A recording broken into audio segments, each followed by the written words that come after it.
아멘.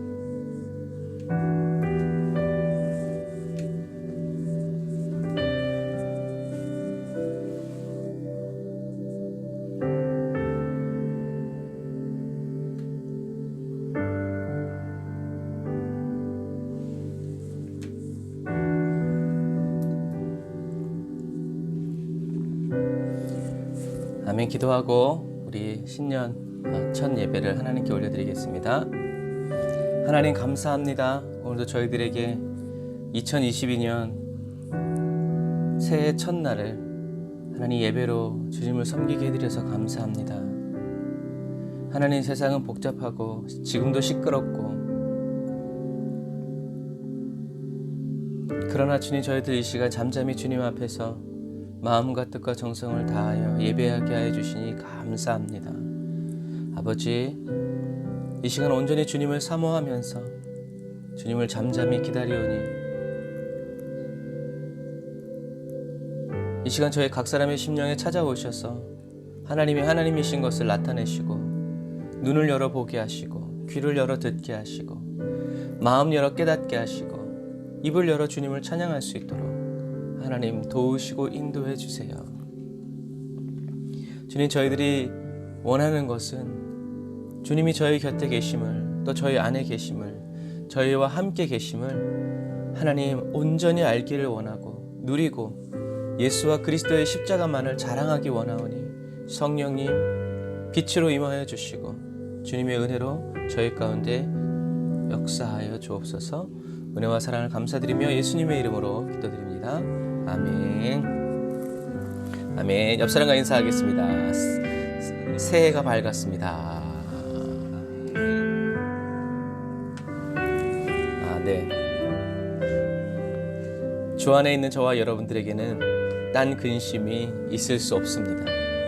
그래서 예수 그리스도 안에 있는데 근심이 일어나면 여러분, 그것은 저와 여러분들이 회개해야 될 이유이기도 합니다. 우리 찬양할까요? 주 안에, 주 안에 있는 나에게 딴 근심이 있으랴. 십자가 밑에 나가 내 짐을 풀었네. 다시 한 번 더. 주 안에 있는 나에게 딴 근심이 있으랴. 십자가 밑에 나가 내 짐을 풀어놓고 시작합니다. 주님을 찬송하면서 할렐루야 할렐루야. 내 앞길 멀고 엄해도 나 주님만 따라가리. 그 두려움이 변하여 내 기도 되었고, 은혜로 전날의 한숨 변하여 내 노래 되었네. 할렐루야. 주님을 찬송하면서 할렐루야 할렐루야. 내 앞길 멀고 엄해도 나 주님만 따라가리. 내 주는 자비하셔서 늘 함께 계시고, 아멘. 내 궁핍함을 아시고 늘 채워주시네. 주님을 찬송하면서 할렐루야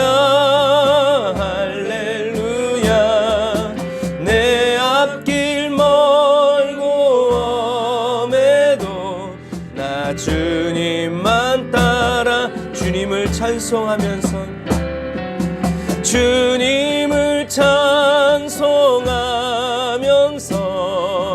할렐루야 할렐루야 내 앞길 멀고 험해도 나 주님만 따라가리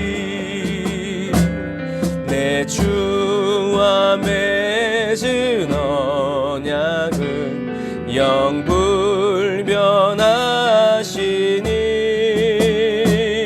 그 나라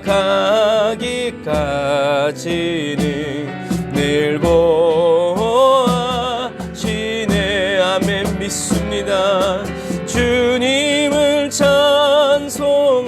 찬송하면서 날마다 할렐루야 할렐루야 내 앞길 멀고 험해도 나 주님만 따라 다시 한 번 더 주님을 찬송하면서 주님을 찬송하 다시 한 번 더 할렐루야 또 한 번 할렐루야 내 앞길 멀고 험해도 나 주님만 따라가리.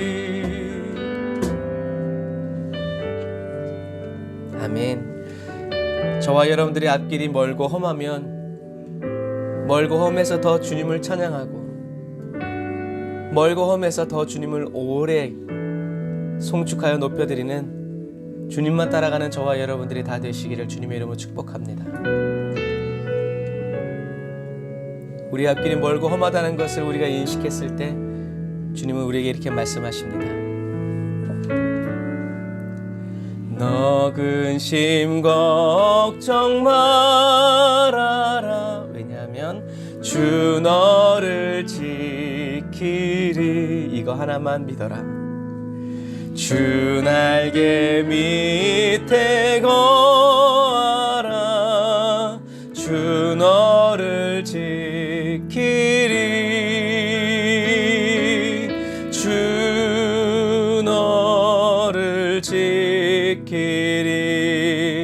아무 때나 어디서나 주 너를 지키리.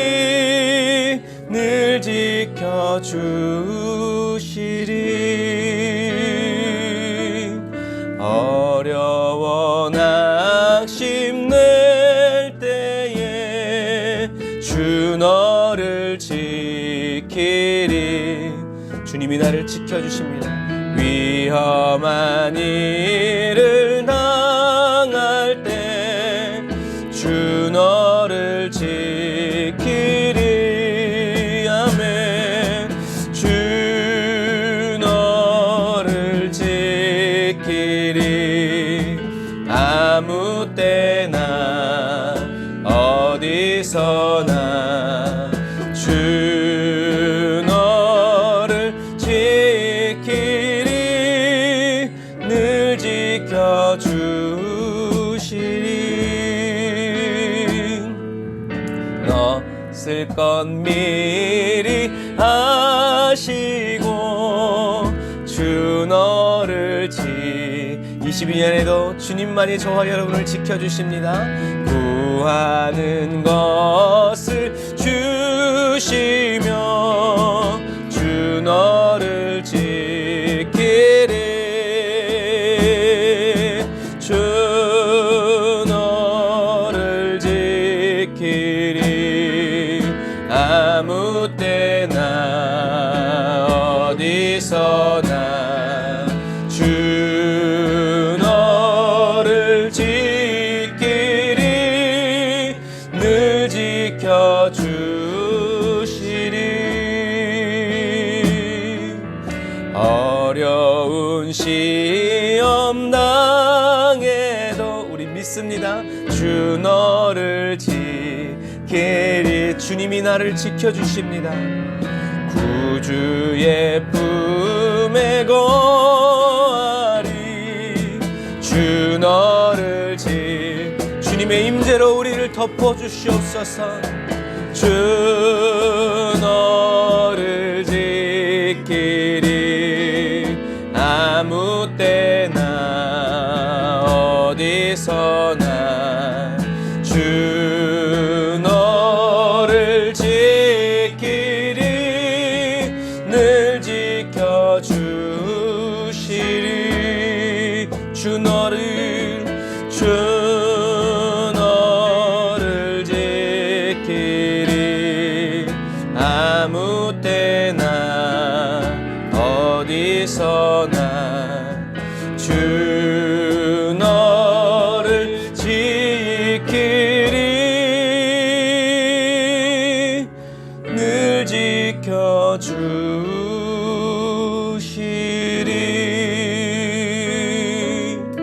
아멘.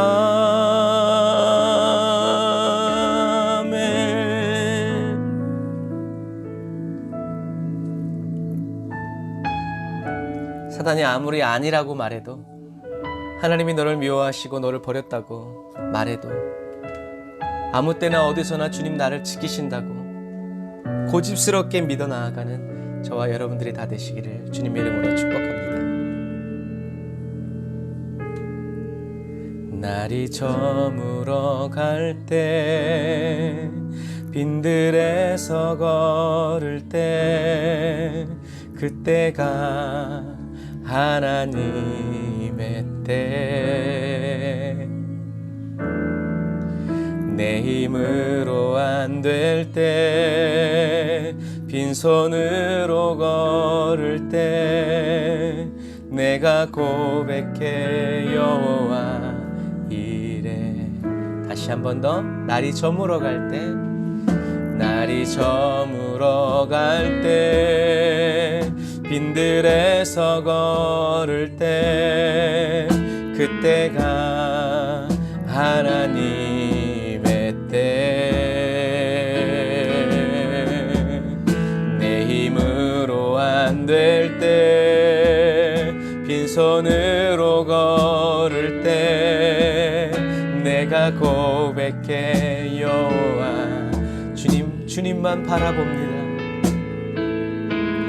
주가 일하시네, 주가 일하시네. 주께 아끼지 않는 자에게. 주가 일하시네, 주가 일하시네. 신뢰하며 걷는 자에게.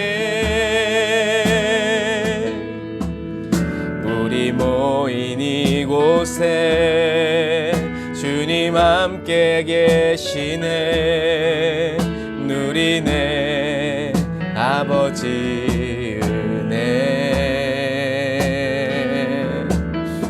적은 떡과 물고기 내 모든 걸 드릴 때, 모두 고백해 여호와 이래. 주가 일하시네, 주가 일하시네.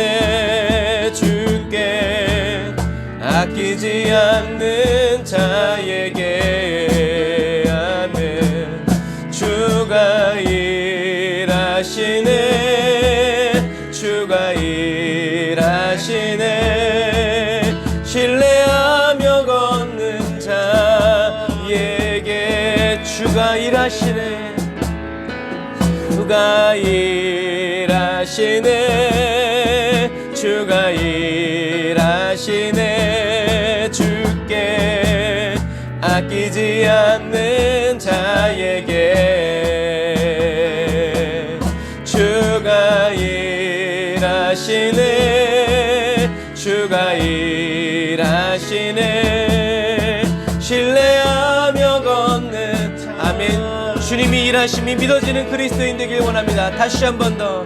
주가 일하시네, 날 위해 주가 일하시네. 주께 아끼지 믿지 않는 자에게 주가 일하시네, 주가 일하시네. 신뢰하며 걷는 주님께 모든 것을 내어 맡기는 은혜 주시니 감사합니다. 모든 것이 은혜, 은혜,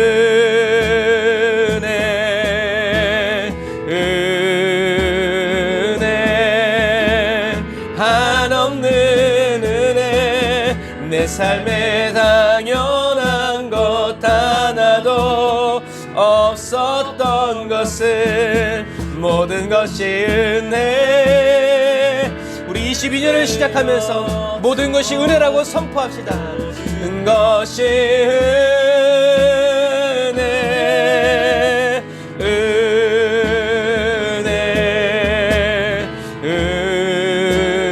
은혜, 한없는 은혜. 내 삶에 당연한 것 하나도 없었던 것을 모든 것이 은혜, 은혜였소.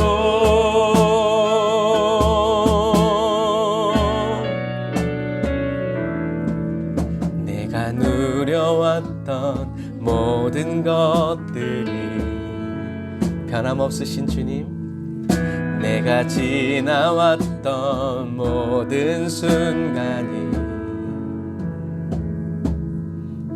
내가 걸어왔던 모든 순간이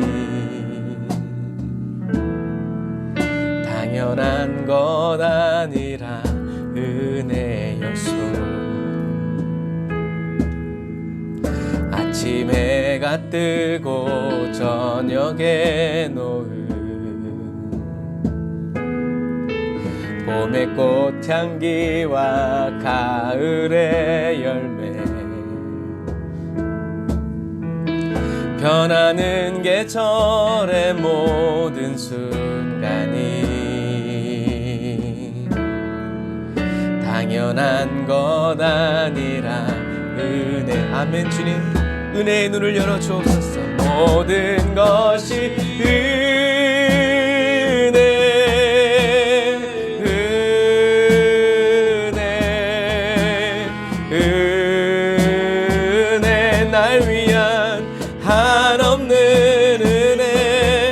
삶에 당연한 것 하나도 없었던 것을 모든 것이 은혜요.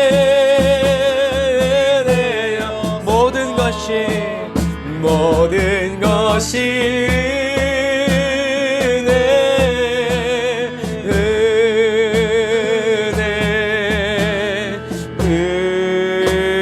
은혜, 주님의 한없는 은혜. 내 삶에 당연한 것 하나도 없었던 것은 모든 것이 은혜, 은혜였소.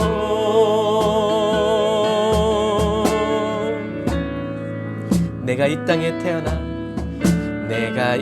땅에 태어나 사는 것, 저와 여러분이 살아가는 이 모든 순간이 어린아이 시절과 지금까지 숨을 쉬며 살며 꿈을 꾸는 삶, 당연한 것 아니라 은혜였소. 내가 하나님의 자녀로 살며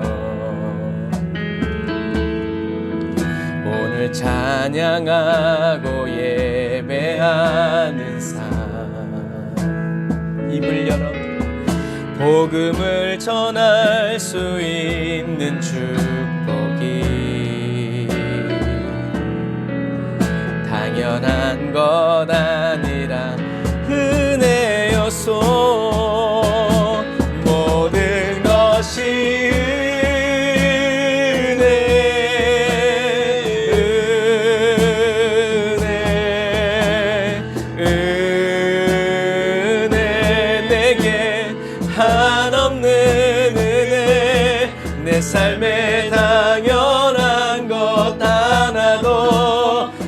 없었던 것을 모든 것이 은혜였소. 다시 한번 더 모든 것이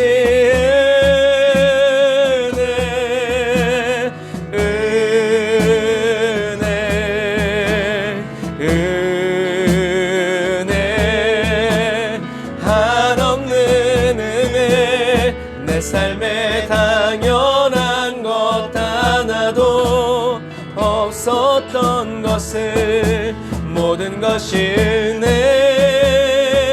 은혜였소. 모든 것이 은혜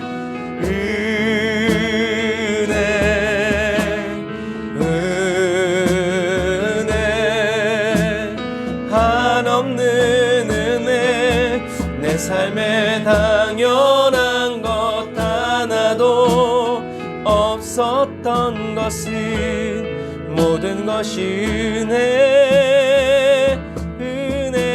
은혜였소. 모든 것이 은혜였소.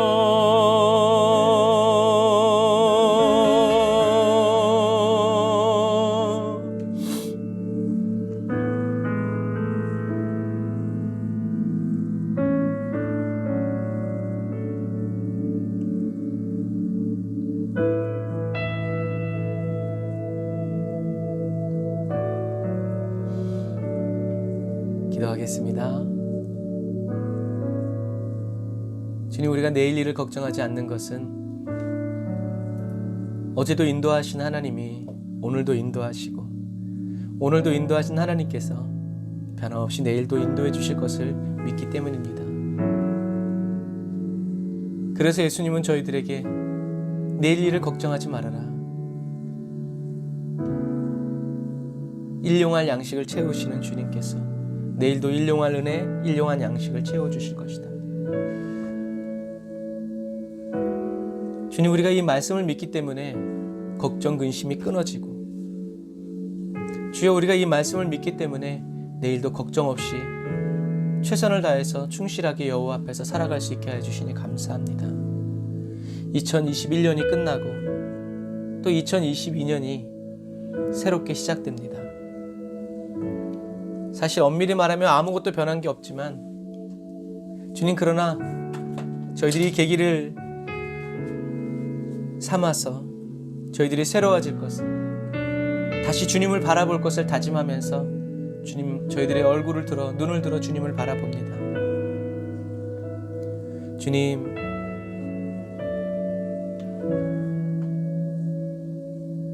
은혜의 눈을 열어주세요.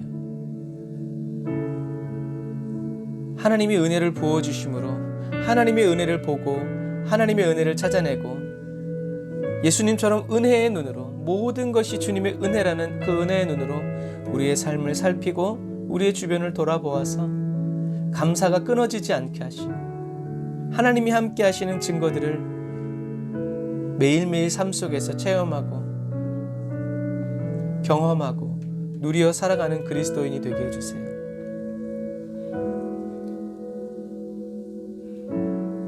주님, 저희들에게는 주님이 저희들과 함께 하시는 임마누엘의 그 은혜보다 더 큰, 더 나은, 더 좋은 은혜가 없습니다. 주님, 2022년에 이 세상의 것들이 저희들에게 은혜의 기도 제목이 되지 않도록 예수님만 바라보고 예수님께만 더 가까이 나아가고 예수님 손을 붙잡고 예수님과 침을 튀기면서 함께 예배하고 대화하고 교제하면서 살아가는 저희들의 하루하루가 되기를 원합니다.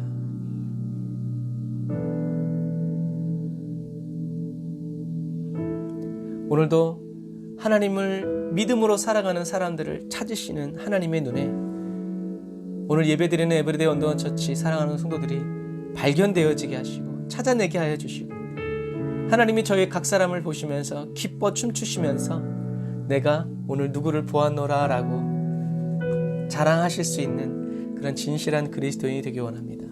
주님이 시간 시편의 말씀을 가지고 새해 첫 예배를 엽니다. 성령님, 지혜의 영으로 임재하여 주시고 지식의 영으로 임재하여 주셔서 말씀을 듣다가 또 하나님의 말씀에 연결되어지게 하시고 생각나게 하시고 몰랐던 것들이 풀어지게 하여 주시고 하나님 알았던 것들은 이제 말씀대로 살아감으로 말미암아 주여 하나님의 큰 은혜와 능력이 넘쳐나도록 도와주옵소서. 은혜와 사랑을 감사드리며 예수님의 이름으로 기도드립니다. 아멘. 아멘. 오늘도 저와 여러분과 함께 하신 하나님께 감사의 박수 드리겠습니다. 아멘. 감사합니다. 자, 오늘 은혜 받으신 하나님의 말씀은 시편 32편 말씀입니다.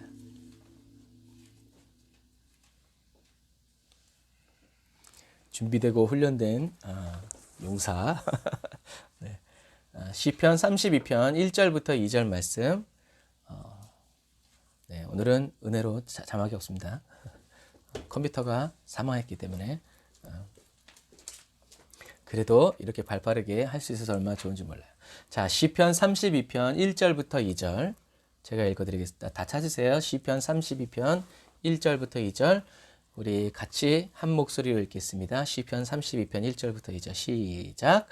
허물의 사함을 얻고 그 죄의 가리움을 받은 자는 복이 있도다. 마음에 간사가 없고 여호와께 정죄를 당치 않은 자는 복이 있도다. 아멘. 오늘 잘 되던 컴퓨터가 사망한 이유가 물론 이제 오래 쓰기도 썼고 이렇게 그렇지만 오늘 우리가 지금 계속 이 구속사를 하면서 우리가 다루고 있는 말씀 때문에 그래요.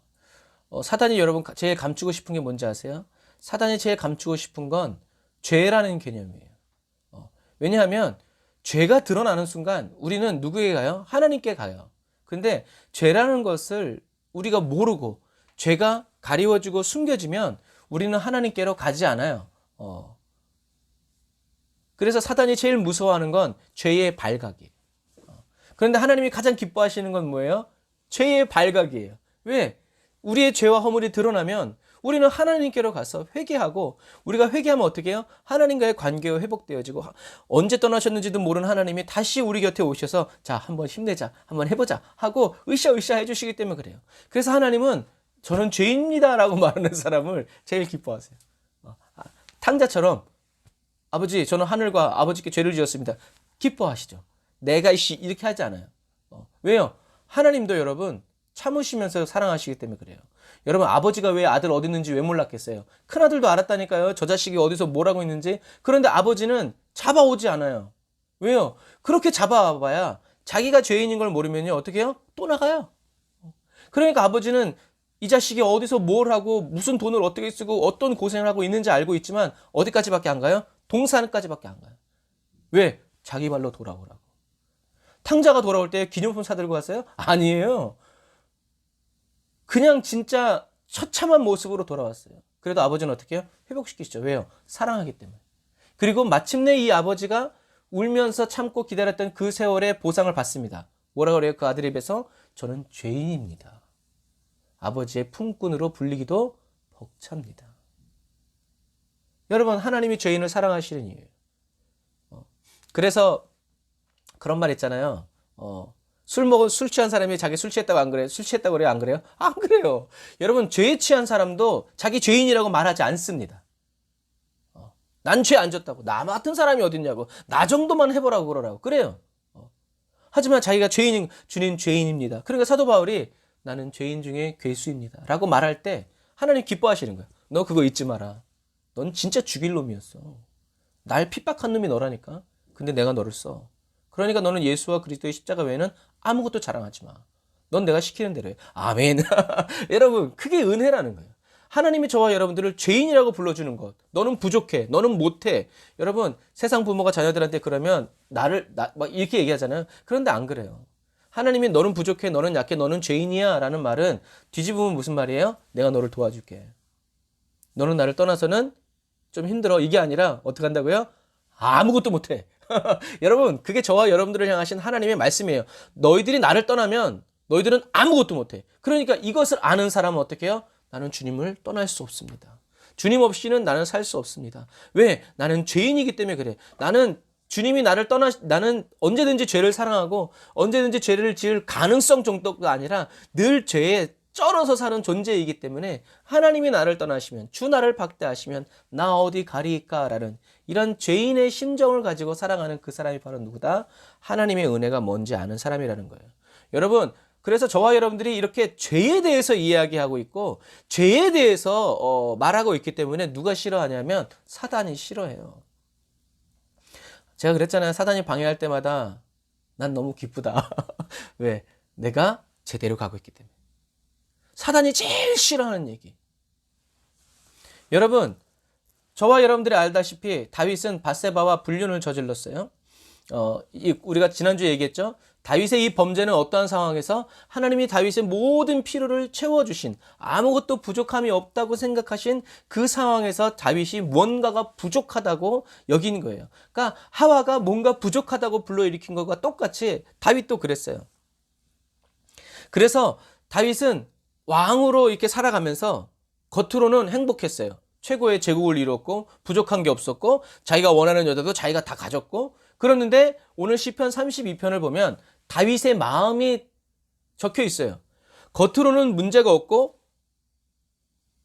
아주 찬란한 삶을 살고 있었지만 다윗의 심령은 어땠어요? 허물의 사함을 얻지 못했고 죄의 가리움을 받지 못했기 때문에 마음의 간사함이 막 넘쳐났고 여호와께 정죄를 당하고 있었기 때문에, 그래서 시편 30편 3절 4절에는 뭐라 그런 거예요? 뼈가, 진액이, 몸이 흐물흐물 끙끙 앓는 거예요. 겉으로는 멀쩡한데 다윗의 속사람은 그렇게 하나님께 압박을 받고 있었다는 거예요. 그래서 오늘 1절 2절에 보면 복이라는 단어가 2번 나오고 죄라는 단어도 2번 나오죠. 여러분, 이 죄라는 단어는요 아주 흥미로운 단어예요. 100년 전만 해도요 이 죄라는 단어가요 사전에 엄청나게 많았어요. 헬라어에서도 죄 하면 무슨 죄 해가지고 33개가 있었어요.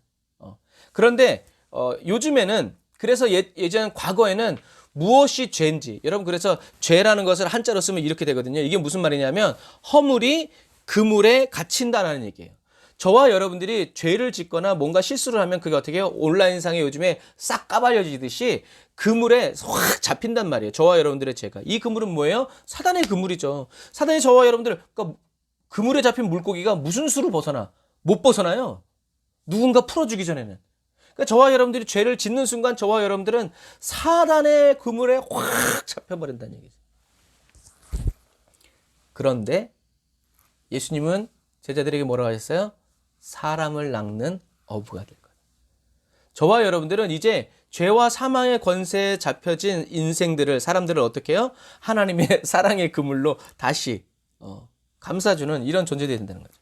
그래서 여러분, 100년 전만 해도 이 죄라는 단어가 무슨 죄 굉장히 많았었는데 오늘날의 사전에서 죄라는 단어를 찾아보면요 거의 사라졌어요. 단적인 예로 우리 한국에서도 간통죄가 어떻게 해요? 폐지됐어요. 죄가 그렇게 없어지는 거예요, 법적으로. 이제는 한 남자가 한 여자랑 결혼을 해서 또 다른 여자와 남자를 이렇게 만나도 그것을 죄라고 부를 수 있어요, 없어요? 없어요. 왜? 법적으로 없어졌기 때문에. 그래서 죄의 잔여벌 단어들은 이제 다 세상을 떠났고요. 비슷한 단어들이 있는데 실수, 죄를 실수라고 그러는 거예요. 또 죄를 뭐라고 불러요? 안타까운 선택, 잘못된 만남. 이렇게 어떻게 해요? 뭉거뜨리는 거예요. 하나님은 분명히 여기죠. 내 이웃의 아내를 탐내지 말라. 그게 뭐라고? 죄. 그런데 안타까운 선택. 왜 그런 실수를? 정신적으로 문제가 있어서, 술을 많이 마셔서, 어렸을 때 환경이 불우해서, 우리는 그렇게 해서 그거를 그냥 인정해버려요. 가져와 버려요. 여러분, 인간의 사전에서 죄는 없앨 수 있어요. 그러나 죄 자체는 없앨 수 없어요. 왜요? 하나님이 기억하고 계시기 때문에 그래요. 사단이 죄에 관한 정의를 없앤다고 해도 죄의 상태는 없어지지 않아요. 왜요? 하나님이 기억하고 계시다는 것이죠. 죄라는 단어가 없어져도 죄는 여전히 세상에 있는 사람들을 어떻게 해요? 지배하고 다스릴 것이라는 것이기 때문에 그래요. 무엇보다도 죄라는 현실 인정이 없으면 무엇이 사라지는지 아세요? 애통이 사라져요. 그래서 요즘에 막 잔혹한 살인 범죄 지은 사람들이 그러잖아요. 자기 죄를 인정하지 않으니까 어떻게 해요? 뭐 연쇄살인마 같은 얼마 전에 그 사람 같은 경우에는 죄를 잘못한 것을 인정하십니까? 그러니까 뭐라 그래? 이 새끼가 어디서 하고 발로 차버리잖아요, 기자를. 뭐예요? 애통이 사라졌어요. 저와 여러분들이 죄인이라는 것을 인정하지 않으면 하나님 앞에서 뭐가 사라지느냐? 애통이 사라져요. 애통이 사라지면 그 다음에 따라오는 게 뭐예요? 하나님의 위로가 없어요. 그러니까 어떻게 해요? 죄를 인정하지 않으니까 계속 죄인 되어서 강팍하게, 더 악하게, 더 독한 놈이 되어서 살아가는 거예요. 그러나 죄인, 자기 죄를 인정하면 어떻게 해요? 애통하게 되죠. 그럼 어떻게 해요? 하나님의 위로가 찾아와요. 하나님의 얼굴을 다시 보게 되고 하나님과의 관계가 회복되어지고, 그래 너 그러지 마. 이제 죄의 유혹에 넘어가지 마. 내가 너를 지켜줄게. 너는 이렇게 되는 거예요. 그래서 내가 죄라는 현실을 인정하지 않으면, 사단이 이 온 세상에 이제 포진해 있다, 우는 사자와 같이 나를 삼키려고 든다라는 현실을 인정하지 않으면 우리는 애통하지 않는다. 애통이 없으면 하나님의 용서와 은혜라는 풍성한 복을 누린다, 잃어버린다라는 얘기죠. 그래서 죄를 실수나 중독, 병으로 부르지 말고 죄라고 확실히 말해야 된다는 거예요. 그래서 2022년에는 확실히 이러한 분별이 더 명확하게 이루어지는 한 해가 될 거예요. 그래서 1600년 전 어거스틴이 고백록이라는 책을 썼어요. 그 글에 이런 부분이 있어요. 내 죄가 구제불능이었던 것은 나를 죄인으로 보지 않았기 때문이다 라는 글이 있어요. 어거스틴이 어떤 사람인지 여러분 네, 한번 찾아봐야 되겠네요. 하여튼 나쁜 놈이었어요. 하지만 그 어머니의 기도 때문에 나중에 회개하게 됐지만, 그 당시에 저지르지 않은 범죄가 없을 정도로 이 어거스틴이라는 사람은 죄에 심취한 사람이었어요. 그런데 어느 날 이제 자기 자신을 죄인으로 보지 않았기 때문에, 돈 있는데 이 정도 어때? 권력 있는데 이 정도 어때? 이만큼 생겼으면 좀 이게 괜찮은 거 아니야? 막 이러고 살았다는 거죠. 그런데 어느 날 자기가 죄인이라는 그 하나님의 그 은혜가 엄청 덮였을 때 어떻게 했어요? 자기가 아기였을 때 엄마 젖꼭지를 빠른 것까지 회개했어요. 왜? 엄마를 아프게 했다는 거예요. 여러분, 그게 죄에 민감해요. 하나님은 어거스틴을 철저하게 낮추셔서 너가 죄인이라는 것을 그냥 극명하게 알려주세요. 거기에 어거스틴은 날아갔죠. 삶의 변화가 애통했고 하나님의 긍휼의 죄사함의 은혜를 입었죠. 여러분, 이것처럼 마지막 시대를 살아가는 저와 여러분들에게는요, 이 죄라는 이 한 글자에 담긴 많은 의미들을 알아야 돼요. 죄가 얼마나 심각한 것인지 통감하지 않고서는요, 하나님의 사랑과 은혜가 얼마나 깊은지 알 수 없어요. 이게 문제예요. 제가 좋아하는 말 중에, 고름은 살이 된다 안 된다? 안 된다. 짜내야 돼요. 죄는 그러니까 그런 존재를 모르면, 이 고름은 짜내야지, 이걸 둔다고 살이 된다는 것을 모르면 어떻게 됐어요? 그냥 가만두겠지. 언젠간 없어지겠지. 그럼 어떻게 해요? 살이 점점 썩어 들어가서 어떻게 해요? 죽겠죠. 그러나 야, 고름은 살 안 돼. 어떻게 하라는 거예요? 지금 당장 고통스러워도 어떻게 해요? 짜내라는 거죠. 그래서 그걸 짜내니까 어떻게 해요? 시원하죠. 여러분, 죄라는 건 그런 거예요. 저와 여러분들이 하나님께 토해놓기 전에, 사람에게 이야기하면 약점이 돼요. 그러나 하나님께 이야기하면 여러분 강점이 됩니다. 왜요? 하나님이 보호해 주시기 때문이죠. 하나님은 누구에게 얘기하지 않아요. 그래서 저와 여러분들이 죄를 토설하고 하나님께 내어놓으면 어떻게 해요? 영혼이 시원해져요. 그래서 많은 사람들이 그러잖아요. 죄를 지은 사람들이 죄를 지은 다음에 뭐가 있어요? 공소시효라는 게 있어요. 그래서 공소시효 기간 동안 어떻게 해요? 가슴을 졸이면서 살아요. 경찰이 삐뽀삐뽀 하다가. 그래서 그 압박감을 견디지 못하는 사람은 어떻게 해요? 자수하죠. 그리고 감옥에 가서 아유 이제 좀 살맛나네 하면서 그렇게 사는 거예요. 왜? 그 죄에 대한 압박감이 있기 때문에. 그런 부분. 그래서 우리가 뭔가를 잘못했다고 고백을 하면 속이 후련해져요. 속이 시원해져요. 그런 우리가 인간적으로 봐도 이제 그런 거죠. 그것처럼 우리가 어제 말씀을 나눴잖아요. 향유옥합의 사건에서 많이 용서받는 자가 많이 사랑한다고 예수님 말씀하셨죠. 예수님께 향유를 부은 사람은 막달라 마리아가 아닙니다. 누구예요? 베다니의 마리아예요. 막달라 마리아는 7 귀신 들린 여자죠. 하지만 그 여자의 이름이 나중에 요한복음에는 마리아라고 얘기해요. 그리고 그 여자를 뭐라고 한 사람도 가룟 유다라고 얘기해요. 제가 이거 얘기해 드렸죠. 왜 그래요? 마태복음, 마가복음, 누가복음이 쓰여질 때는 사람들의 이름을 말하면 그 사람이 누군지 해코지를 당할 수 있었기 때문에 한 여자, 누가, 제자 이렇게 얘기해요. 그런데 사도 요한, 이제 뭐 수십 년이 지나가지고 그 사람들 다 죽었 다음에는 사도 요한은 그 사람의 이름을 정확히 얘기하는 거예요. 가룟 유다가 그랬다. 그리고 그 여자 이름은 마리아다. 근데 어떤 마리아? 베다니의 마리아라는 얘기예요. 그래서 누가복음에는 한 여자라고 했지만 사도 요한은 베다니의 마리아라고 얘기해요. 막달라 마리아가 아닙니다. 근데 우리는 왜 막달라 마리아라고 얘기해요? 값비싼 향유를 주께 드린 막달라. 이 찬양 때문에 우리는 막달라 마리아라고 얘기해요. 근데 사실은 그렇지 않다. 부연 설명이 길었네요. 어제 얘기했어야 했는데. 근데 어쨌든 이 향유 옥합 사건에서 이 여자가 눈물로 예수님의 발을 씻고 자기 머리털로 예수님의 발을 닦고 그 다음에 향유를 부은 이유는 뭐라고 그랬어요? 사랑함이 많기 때문이다. 왜 사랑하는 마음이 넘쳐났어요? 죄사함을 받았기 때문이다. 그런데 이 죄사함은 단 한 번이 아니라 어떻게 해요? 여러 번 많이라는. 그래서 내가 이 죄를 지었는데 회개하다 보면 그래요. 내가 이 죄를 지었는데 하나님이 또 뭘 생각나게 하세요? 또 이거 생각나게. 또 이걸 회개하다 보면 또 뭐야? 아이고 이것도 죄네. 아이고 이것도 잘못했네. 아이고 이게 꼬리에 꼬리를 물고 무슨 말이에요? 하나님은 저와 여러분들을 온전케 하실 때까지 쉬지 않으신다는. 그리고 그것이 마침내 온전해졌을 때 이제야 알았다 하고 저와 여러분들의 연단이 끝나게 된다라는 거죠. 여러분 이거 마찬가지. 그래서 하나님이 어떤 때는 저와 여러분들을 강제로 회개시키지만 그 다음에는 어떻게 해야 돼요? 하나님이 또 강제 회개시키면 심령이 괴로워. 그러니까 어떻게 해야 돼요? 지켜야 돼요. 이게 죄라는 것을 알면 이거 하면 안 되지 하고 지켜내고 튕겨내면 하나님이 저와 여러분들에게 또 오셔서 심령을 강제로 뒤집어 놓으면서 심령의 태풍을 일으킬 필요가 없어요. 왜? 알아서 잘하니까. 그러면서 우리는 어떻게 해요? 죄에 민감해져서, 어제도 얘기했죠? 죄가 없어지는 것이 아니라 죄에 민감해져서, 예수님도 끝까지 시험했다니까요, 원수 마귀가요. 우리가 살아있는 동안에는 죄의 유혹은 끝나지 않아요. 그래서 하나님의 긍휼이 얼마나 큰지 잘 아는 사람은 어떤 사람이에요? 내가 그러한 긍휼을 받을 자격이 없다는 것을 철저히 깨달은 사람이에요. 그 사람만이 예수님이 어떻게 해요? 고마운 거예요.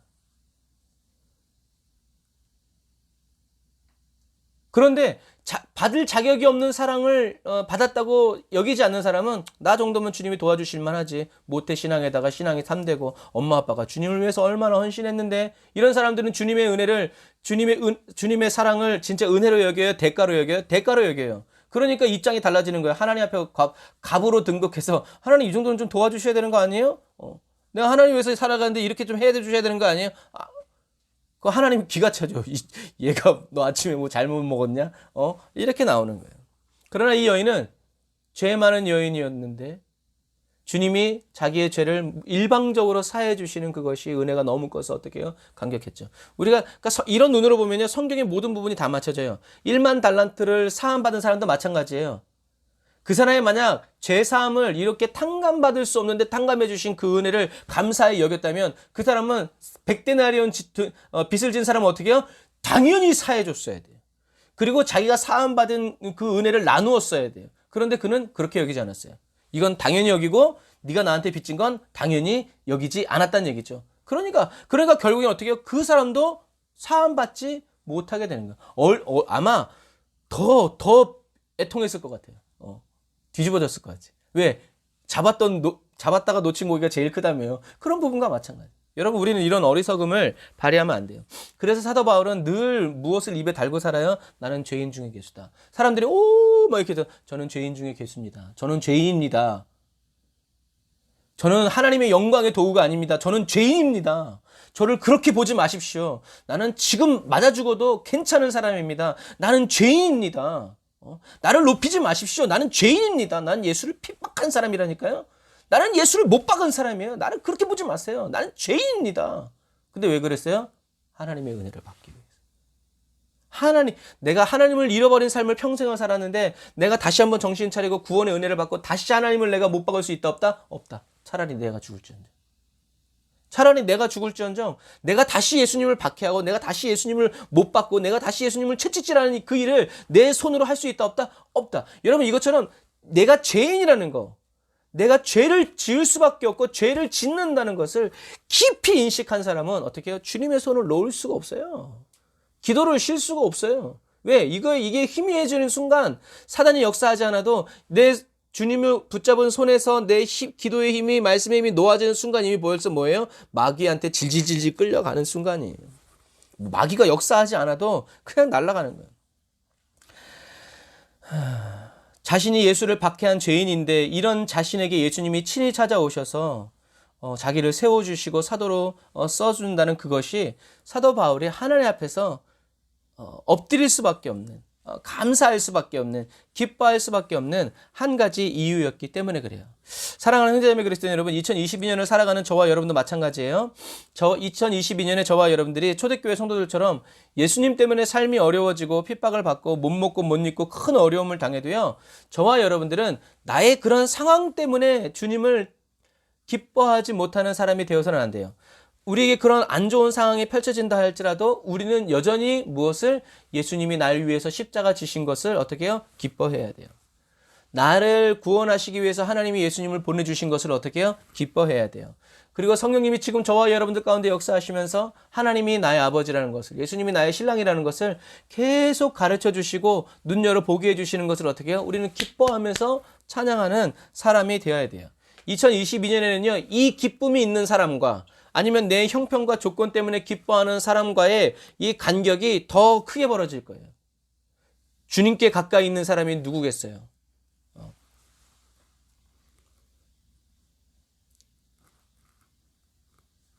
깊이 애통할수록 하나님의 용서가 더 감사히 느껴지기 때문에 우리는 어떻게 해요? 잔치를 열 수 있다. 양의 비유에서도 그렇죠? 잃어버린 한 마리 양을 찾았을 때 그것이 99마리가 제자리에 가만히 있는 것보다 기쁨이 어떻게 해요? 폭발하는 거예요. 99마리가 목자의 말대로 거기 가만히 있는 것보다 잃어버린 한 마리 양을 찾은 그 기쁨이 어떻게 해요? 더 큰 거야. 그러니까 뭘 해요? 잔치를 여는 거예요. 여러분, 이 기쁨. 저와 여러분도 예수님을 나의 구주, 예수님이 날 도와주시는 헬퍼가 아니라 내 영혼의 구세주라는 것을 깨달았을 때, 더 깊이 체험했을 때, 어느 누구도 나를 건드릴 수 없다, 주님이 나를 보호하고 계시다, 주님의 날개 아래 나를 품어주신다는 것을 알았을 때 어떻게 해요? 우리는 기쁨으로 찬양하게 된다라는 얘기죠. 그래서 다윗은 시편 32편 3절에 고백해요. 여러분 눈으로 한번 보세요. 내가 입을 열지 아니할 때에 종일 신음함으로 내 뼈가 쇠하였도다. 주의 손이 주야로 나를 누르시오니 내 진액이 빠져서 여름 가뭄의 마름같이 되었나이다. 내가 이르기를 내 허물을 여호와께 자복하리라 하고 주께 내 죄를 아뢰고 내 죄악을 숨기지 아니하였더니 뭐라고 써 있어요? 곧 주께서 내 죄악을 사하셨나이다. 아멘. 여러분, 당장은 죄를 부인하는 게 상책으로 보여요. 그게 편하죠. 뭐하러 얘기해요. 그런데 주님께 우리의 죄를 고백하지 않는 그 길의 종착지는 뭐냐면 오늘 다윗이 고백했던 것처럼 이런 괴로움이에요. 영혼의 만족이 없어요. 하지만 죄를 직시했을 때, 내가 이 죄를 하나님께 내어놓았을 때 찾아오는 복을 경험한 사람, 그 후련함은 말로 할 수 없죠. 그래서 우리가 하나님께 회개 기도할 때 오는 그 은혜가 그거예요. 내 영혼을 짓누르고 있었던 것들이 내가 주님께 고백했을 때 어떻게 해요? 이것이 날아가 버려요. 언제 그랬냐는 듯이 싹 사라져 버려요. 그러니까 어떻게 해요? 외양간에서 나온 어린 송아지와 같이 뛰는 거예요. 나 구원받았네. 할렐루야. 예수님의 십자가 찬양하게 되는 거죠. 하지만 도망치고 회피하고 남에게 잘못을 돌리면서 피곤하게 살아가는 삶도 우리가 선택할 수 있어요. 그리고 또 내가 저지른 죄가 뭐 그렇게 꼭 하나님께 또 사람들에게 지탄받을 만한 일인가? 다들 남들 다 그렇게 하는데 라면서 살아갈 수도 있어요. 그러나 우리가 그렇게 살아가면 다윗이 오늘 고백했던 것처럼 기력이 쇠해져요. 진액이 빠져나가요. 아무리 열심히 운동을 해도 삶에 의욕이 없어요. 내면 깊은 곳에서 생명이 빠져나가서요. 외적으로 아무리 좋은 것을 먹고 좋은 것을 보고 살아도 뭐가 없어요? 만족이 없어요. 그러나 콩 반쪽을 나눠 먹어도 주님을 찬양하는 기쁨이 있는 그런 가정도, 그런 심령도 있다라는 얘기죠. 그래서 결국엔 하다 못해서 어떻게 해요? 견디다 못해 쓰러질 때 불쌍히 여겨 구원해 주. 그때 주님이 내미는 손을 그때 잡는 거예요. 그리고 나서 우리의 영혼은 다시 힘을 얻죠. 이것처럼 저와 여러분들이 그래서 인간의 끝은 하나님의 시작이다라는 말이 있죠. 그래서 저도 이제 이렇게 옛날 생각해 보면 제가 20대 때 신학교 다닐 때 50대 뭐 60대 그 나이 많은 집사님들이 그랬어요. 완진 형제는 어떻게 이렇게 어린 나이에 그 젊은 나이에 여기 와 있냐고. 나는 하나님께 두드려 맞아서 몸에 병들고 가족 다 깨지고 돈 다 잃고 그러고 나서 이렇게 순종하는데 어떻게 그렇게 왔냐고. 그때는 이해를 못했어요. 근데 나이가 들어보니까 그렇더라고요, 여러분.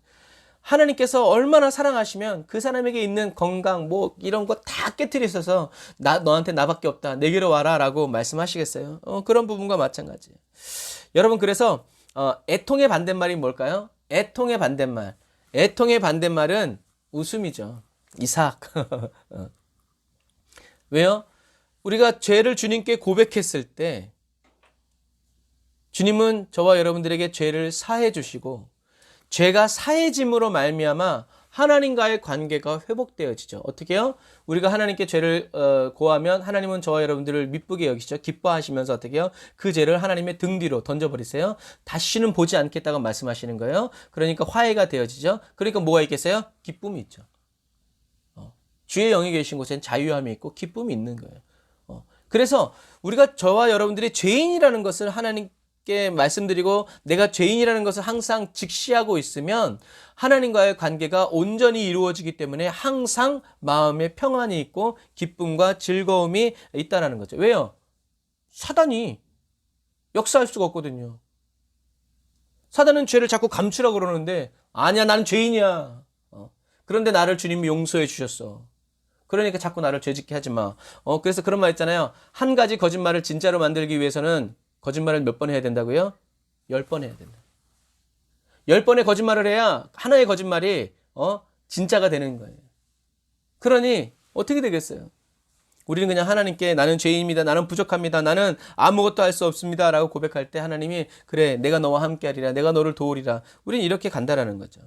저와 여러분들은 죄를 지어요. 그리고 어떻게든 애통을 안 하려고 그래요. 그래서 신앙생활 오래 하다 보면 어떻게 해요? 눈물이 마르는 거예요. 눈물이. 애통이 없어요.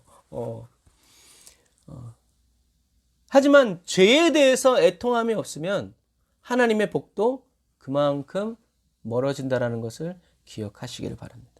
그래서 제가 어렸을 때 그랬다고 그랬잖아요. 내 친구들은 다 막 하나님께 울면서 기도해요. 내가 울면서 기도할 만한 뭐 그런 게 없었어. 그래서 나는 왜 집사님 가정에서 태어난 거야? 그랬다니까요. 그런 부분과 마찬가지예요. 우리들이 신앙생활이 너무나 그런 것들을 당연하게 여기면요. 내가 죄인이라는 사실을요. 깊이 통감하지 못해요. 하지만 내가 주님을 만나고 보니 내가 주님이 나를 죄인이라고 말하지도 않았는데 어떻게 해요? 나는 죄인입니다 라는 말이 터져 나오는 거예요. 그러면서 하나님과의 관계, 난 진짜 죄인, 내가 그때 누가 나한테 말을 해서 내가 죄인이라는 것이 아니라 하나님의 은혜가, 예수님의 십자가를 보는 순간 내가 죄인이라는 그 깨달음이 확 오는 거예요. 여러분 그런 부분과 마찬가지예요. 애통하지 않고는 하나님께로 위로받을 수 있다 없다? 없다. 그래서 시인 다윗은 얘기하죠. 시편 32편 9절에 이렇게 얘기해요. 여러분 눈으로 한번 보세요. 시편 32편 9절에 같이 읽어볼까요? 시편 32편 9절 시작. 너희는 무지한 말이나 노새같이 되지 말지어다. 그것들은 제갈과 굴레로 단속하지 아니하면 너희에게 가까이 하지 아니하니로다. 아멘. 무슨 말이에요?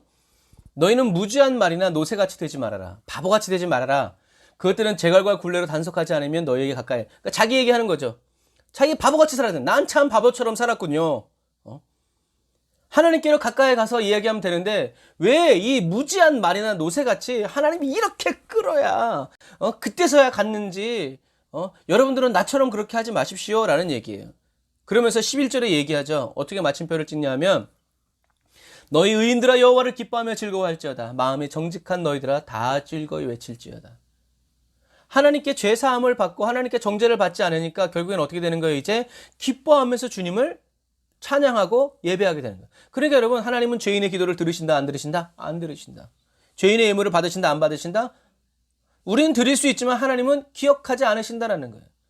그러나 우리가 이렇게 죄사함을 받고 모든 관계가 하나님께 회복된 다음에 우리가 하나님께 기뻐하면서 상황은 그렇지 않지만 그러나 우리가 다시 기뻐하면서 주님을 찬양하면 하나님은 우리의 상황도 어떻게 해요? 회복시키신다는 거죠. 왜? 하나님이 함께 하시니까. 그런데 우리의 상황을 회복시키기 위해서 가짜로 회개하면 어떻게 해요? 사단이 오셨네 이렇게 돼버리는 거예요. 우리의 마음을 더 강팍하게 만들고 그런데 회개하고 신앙생활 열심히 하고 헌금도 하고 기도도 하고 했는데 왜 안 도와줘 하면서 아니다 이렇게 돼버리는 거죠. 아니면 꿍한 마음을 계속 가지고 내가 그렇게 했는데 나도 안 도와주고 다른 사람만 도와주고 하나님 앞에서 이렇게 이를 갈면서 신앙생활하게 되는 거예요. 결국엔 그 기간이 길어지면 어떻게 해요? 마음과 심령이 굳어져서 하나님이 아무리 말씀하셔도 듣지 못하고 깨닫지 못하는 그런 강팍한 사람이 되어버리고 만다라는 거지. 애통은 해도 되고 하지 않아도 무방한 게 아니에요. 애통은 꼭 해야 돼요. 마지막 시대를 살아가는 그리스도인 2022년에 저와 여러분들은 애통의 기도가 회복되기를 주님의 이름으로 축복합니다. 저와 여러분들이 애통할 때. 그래서 1600년 전에 청교도인 토마스 왓슨 목사님이 이런 표현을 했어요. 한번 따라서 해보시겠어요? 눈물은 하나님의 마음을 녹이고 그분의 손을 묶는다.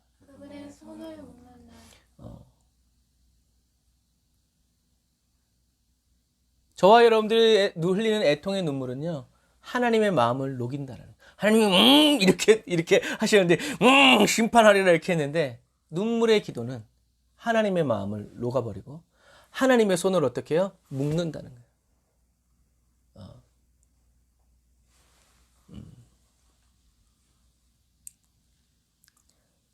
어제 나눈 말씀처럼 베다니의 마리아도 우리는 어떤 생각을 가지고 있냐면, 어떤 생각을 주입받냐면, 처음부터 마리아가 예수님을 찾아왔을 때 예수님께 무엇을 할 각오로 왔다고 생각을 해요? 향유를 부을 각오를 가지고 왔다. 그러나 성경에는 어디에도 그런 말이 쓰여 있지 않아요.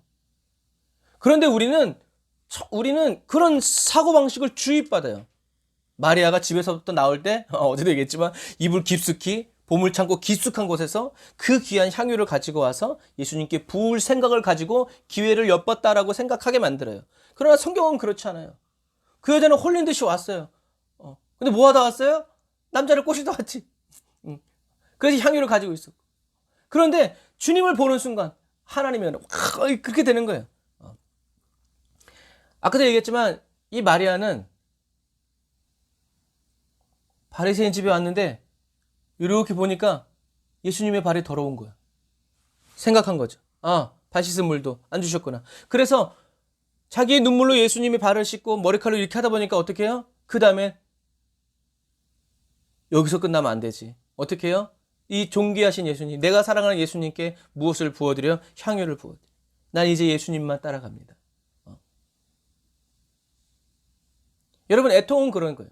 더 깊은 사랑으로 저와 여러분들을 이끌어 주시고, 우리가 하나님께 그 전에는 맨정신으로 할 수 없었던 헌신과 결단을 어떻게 해요? 하게 만드는 게 이 애통이에요. 그래서 하나님은 애통하면서 마음을 찢고 머리에 죄를 뿌리면서 애통하는 그 사람을 어떻게 해요? 하나님의 더 거룩한 자리로 인도해 주시는 거예요. 그 전에 할 수 없었던 결단들을.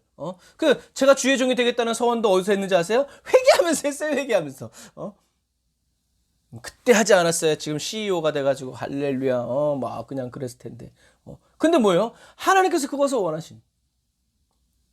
그런 하나님의 계획과 뜻들이 내 입에서 나오도록 하나님이 터뜨리시는 거죠.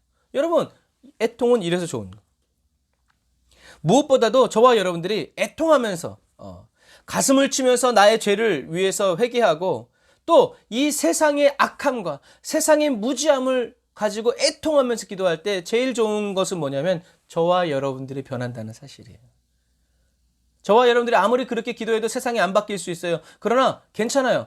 그러나 애통의 마음을 가지고 세상을 위해서, 다른 한 잃어버린 한 영혼을 위해서, 죽어가는 한 영혼을 위해서 눈물을 흘려 기도하는 그 사람은요, 그 사람 자체가 제일 먼저 바뀌어요. 주님의 마음으로 변화되어져요. 예수님은 여러분, 예수님은 십자가에 못 박히면서도 어떤 기도를 하셨어요? 예수님은 십자가에 못 박는 군인들을 위해서 저들의 죄를 사하여 주십시오. 저들은 지금 저들이 무슨 짓을 하는지 모르고 있습니다. 뭐예요? 애통의 기도죠. 가룟 유다를 향해서 너는 차라리 세상에 나지 않았으면 좋겠다. 무슨 기도예요? 애통의 기도죠. 베드로야, 사단이 밀가부르듯이 너를 나에게 청구했지만 내가 주지 않는다. 내가 너를 위해서 기도한다. 너가 돌이킨 후에 형제를 굳게 해라. 애통의 기도죠. 내가 주와 함께 죽을지언정 시끄럽다. 너는 오늘 다 굴기 전에 나를 3번 부인할 것이다. 뭐예요? 애통의 기도죠. 그리고 나중에 주님이 다시 갈릴리 바닷가에서 시몬아 네가 나를 사랑하느냐? 애통의 기도죠. 그 애통의 기도에 베드로는 믿음으로 반응하죠. 여러분, 이것과 마찬가지예요. 저와 여러분들이 가고 있는 길이 바로 이 길이에요. 애통의 길. 눈물 없이, 주기철 목사님 했죠. 눈물 없이 못 가는 길. 피 없이 못 가는 길.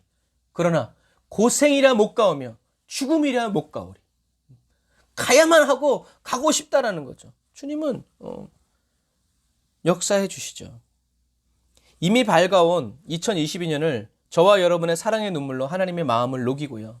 하나님의 손을 묶어서 하나님, 마치 이런 장면 하면 딱 그런 말씀이 떠오르죠. 어떤 말씀? 예수님이 포도원 지기가 주인한테 얘기하잖아요. 주인이시여, 올해만 좀 가만히 좀 두십시오. 제가 더 이 나무 주변을 두릅하고 거름을 더 주겠습니다. 그렇게 해서 열매가 맺히면 좋지만 그렇지 않으면 찍어버리십시오 라고 하면서 이 나무의 농부가 어떻게 해요? 주인의 팔을 잡고 호소하죠. 잠깐만, 올해 한 번만 더 제가 더 열심히 할 테니까 애통의 기도죠. 하나님은 예수님의 그 기도에 눈물을 흘려도 그 정도인데요. 예수님이 피를 흘리고 계세요. 하나님이 어떻게 하시겠어요? 하나님, 여러분, 눈물을 흘려도 부족한 반에 이런 역사가 일어나는데 예수님은 피를 흘리신다니까요. 하나님은 참고 기다리시는. 그리고 그 마지막 때가 저와 여러분들에게 성큼성큼 다가올 때, 이때라 주의 긍휼 받을 때가 이때라. 어서 주께 나와 겸손하게 절하라. 구원함을 얻으리. 이미 밝아온 2022년을 저와 여러분들의 사랑의 눈물로 하나님의 마음을 녹이고 하나님의 손을 묶는 저와 여러분들이 다 되시기를 주님의 이름으로 축복합니다. 애통의 눈물이 회복되어지고 내 죄 지음으로 인한 후회와 아쉬움의 눈물이 아니라 한 영혼을 위해서 애통하고 주님의 눈물이 저와 여러분들의 눈에 담겨서 흘러내리는 그러한 정결한 그리스도인이 다 되시기를 주님의 이름으로 축복합니다. 기도하겠습니다. 아멘. 주님, 진노 중에라도 긍휼을 잊지 아니하시는 주님을 찬양합니다. 주님의 눈에서 흐르는 애통의 눈물을 저희들의 눈에 채워주세요. 완전한 주님의 마음으로 애통하는 은혜를 2022년에 쉬지 않고 부어주세요. 예레미야 선지자처럼 하나님이 사랑하시는데 하나님의 사랑을 거부하고 그것을 악하다고 말하고 귀 기울여 듣지 않는 이스라엘 백성들을 향해서 하나님의 눈물이 예레미야 선지자를 통해서 흘러내렸던 것처럼 하나님, 저희들은 가진 것도 없고 힘과 능력도 없고 권세도 없어서 사회적으로 정치적으로 무엇인가를 바꾸고 좌지우지할 수 없지만 그러나 저희들에게 애통의 눈물을 흘릴 수 있는 권세와 능력이 있음을 찬양합니다. 하나님의 마음을 녹이고 하나님의 손을 묶어두는 하나님 그 능력의 기도로 아버지 아낌없이 2022년 눈물 흘려 기도하는 그리스도인이 되기를 원합니다. 그래서 주님의 마음을 편안하게 해드리고 주님이 역사하시는 그 길을 예비하는 그리스도인이 되기 원합니다. 저희들 각자의 죄에 대한 깊은 자각을 통해서 예수 그리스도의 구속의 은혜가 날마다 더 깊어지고 커져만 가기를 간절히 바라고 원합니다. 우리들을 범죄하게 해서 예수님을 다시 십자가에 못 박게 하는 죄를 철두철미하게 미워하게 되기를 간절히 바라고 원합니다. 무엇이 죄인지 그것을 분별하기 원합니다. 지혜의 영이신 성령님, 저희 각 사람을 떠나지 마시고 늘 가르쳐 지켜주세요. 때마다 시마다 돕는 그 은혜로 저희들 각 사람을 지켜주시기를 원합니다. 주님이 다시 오시는 그날까지 예수 십자가에서 흐르는 죄사함의 기쁨과 즐거움을 쉬지 않고 전하는 그리스도인이 되도록 저희들을 더욱더 연단하여 주시고 단련하여 주세요. 세상에 줄 수도 알 수도 없는 평안을 주신 주님, 예수님과 함께 십자가에 못 박힌 채 2022년을 살아가게 하여 주심을 감사드립니다. 예수님과 함께 기도하고 예수님과 함께 성경을 읽고 묵상하며 예수님과 함께 거룩하신 하나님을 찬양하고 경배하며 살아가게 해주세요. 예수님의 이름으로 기도드립니다. 아멘. 아멘. 우리 주께서 주신 동산에 찬양하면서 하나님께 예배드리고 축도로 예배를 마치도록 하겠습니다.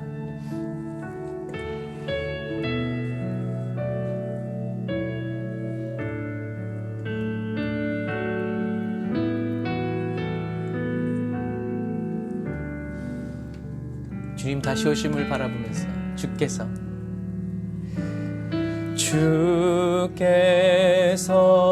주신 동산에 21년도 열심히 사셨어요. 22년도 열심히 삽시다. 땀 흘리며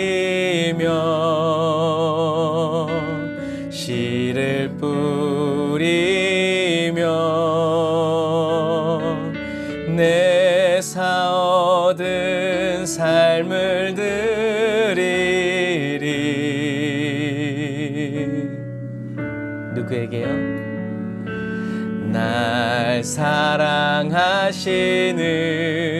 내 주님께.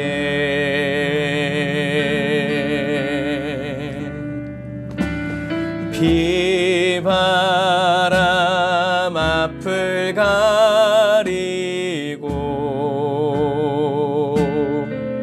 세월은 흘러가서 내 육체는 점점 더 쇠잔해져도 그러나 나는 내 모든 삶을 드리리.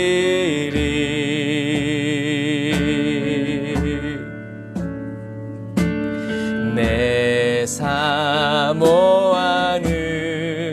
내 주님께.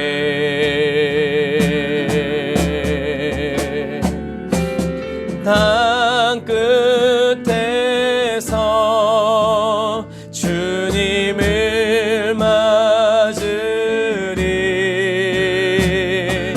주께 드릴 열매 가득 안고 할렐루야. 땅 끝에서 주님을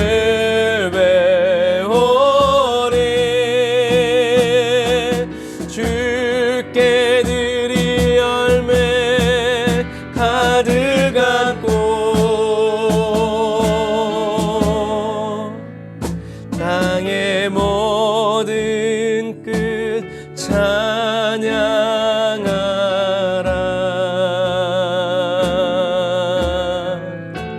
주님 오실 길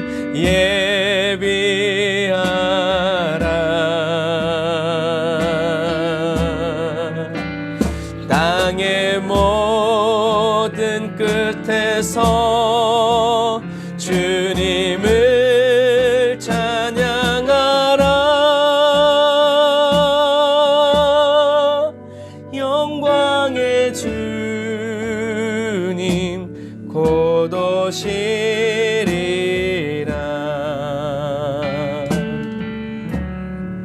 기도하겠습니다. 사랑의 하나님, 감사합니다.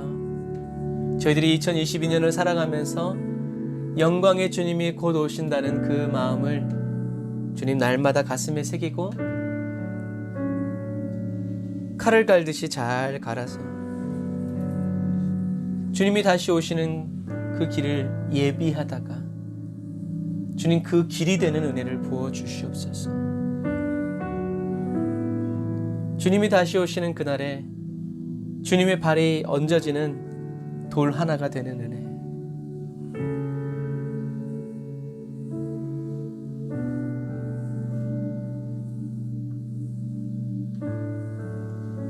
잃어버리고 죽음받은 많은 영혼들이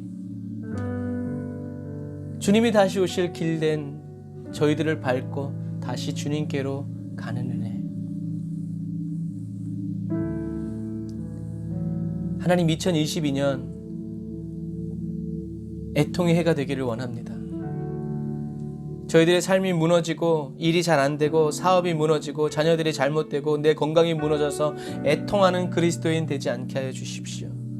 다윗처럼 모든 것이 다 잘 되고 모든 것이 다 형통하고 세상 사람들이 봤을 때는 아무 근심 걱정 없으나 주님, 저희들의 마음에는 주님의 마음으로 썩어가는 이 세상을 위해서 하나의 미랄이 되고 소금이 되기 위해서 주님께 나를 써달라고, 나를 사용해달라고 애통하면서 눈물 흘려 기도할 수 있는 애통의 그리스도인 되기를 원합니다.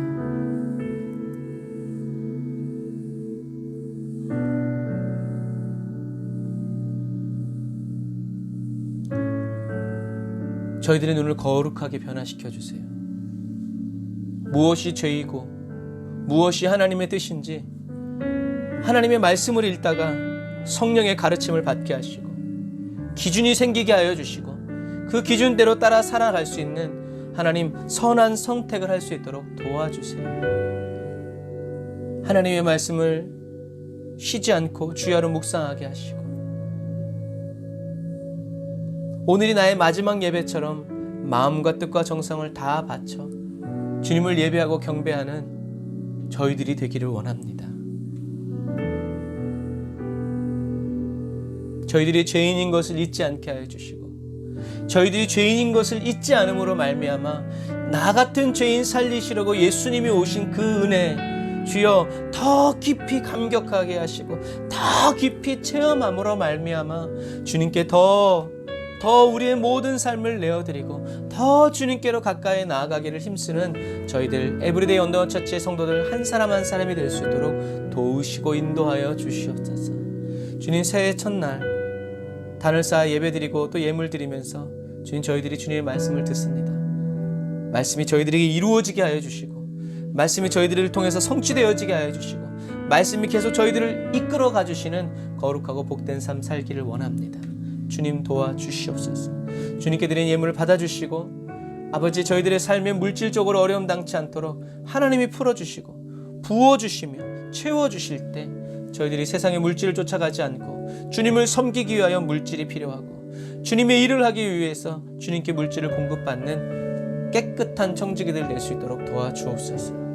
지금은 길이요 진리요 생명 되신 우리 주 예수 그리스도의 은혜와 하나님 아버지의 극진하신 사랑하심과 성령님의 내주교통 인도 역사하심이 단을 쌓아 예배드리고 예물드리고 돌아가는 주의 백성들 머리 위에 그 가정 위에 그 모든 일터 위에 이제부터 영원토록 함께 하실지어다. 아멘.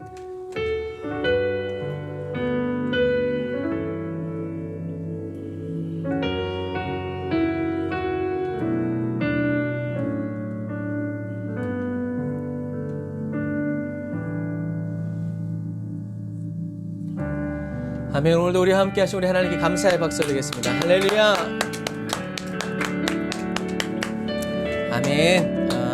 여러분 새해 복 많이 받으시고 새해도 하나님의 놀라운 그 은혜와 역사 속에서 저와 여러분들이 승리하게 될 줄 믿습니다. 우리 김일혜 집사님, 김현미 전사님, 김영 집사님, 이내신 집사님, 이한나 목사님 감사합니다. 애통하는 그리스도인으로 2022년 출발하면서 저와 여러분들의 그 애통의 기도가 기쁨으로 바뀌어지기를 또 천국에서 울려 퍼지기를 주님의 이름으로 축복합니다. 자, 내일 11시에 만나요. 샬롬.